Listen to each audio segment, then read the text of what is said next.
তুমি একটু কথা কও, জোরে জোরে কথা কও, তোমার গলা স্বরটা শুনবো কেমন। গরু দেখা শেষ হয়েছে আপনাদের? মানে তোমার কথা বুঝলাম না। কেন, আপনারা তো কুরবানির গরু দেখতে এসেছেন হাটে, তাই না? গরু দেখা শেষ হয়নি এখনো? মামা শেষ হয়েছে।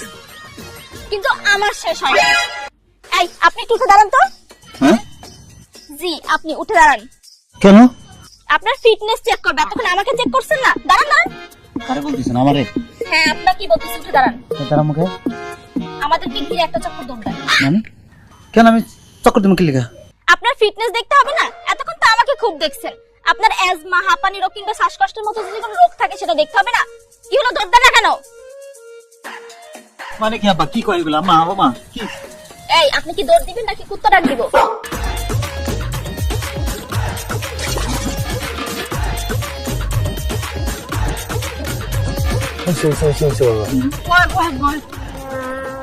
কিসের বসবে? হ্যাঁ 5টা বুক ডাউন দেন। কি 5টা বুক ডাউন দেন। প্রোগ্রাম দেবো কি লিখা? আপনার ফিটনেস দেখবে, এতক্ষণ আমাকে দেখছেন না? দেন। 1 2 3 কিসের 4টা 3টা হইছে? হয়েছে, হয়ে গেছে, হয়ে গেছে। 4 5 এই কথা বলছেন, দাঁড়ান। এগুলো কি? চুল এত বড় রাখছেন? মা! হ্যাঁ? এত বড় বড় চুল মানুষ রাখে? এত বড় বড় চুল আমার পছন্দ না। আমি কাটিং দিবেন। দেখি আপনার চারিত্রিক সনদ মেডিকেল সার্টিফিকেট দেন তো। আমি কি চাকরি ইন্টারভিউ দিতেছি নাকি? এগুলো নিয়ে কি লিখা? বিয়ের মতো এত বড় একটা ঘটনায় জড়ানোর আগে তার শারীরিক চারিত্রিক সনদ আমি দেখবো না? নাহলে তো পরে ঝামেলায় পড়তে হবে। কি ঝামেলা? কেন, আপনি জানেন না?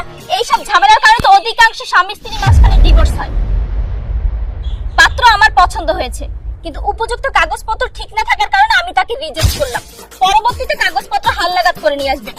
আপনাদের জন্য দুপুরের খাবারের ব্যবস্থা করা হয়েছিল, কিন্তু অযোগ্যদের জন্য কোনো খাবার নষ্ট হোক সেটা আমি চাই না। আমি বিয়ের লেগে পাত্রী দেখতে আইছিলাম, কুরবানির করু না। তোমার লেগে আমার বিয়েই করাইবো না এখন।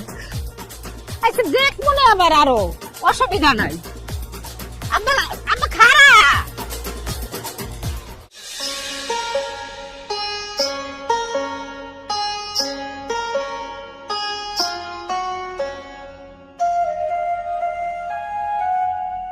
শুরু করছিস কি?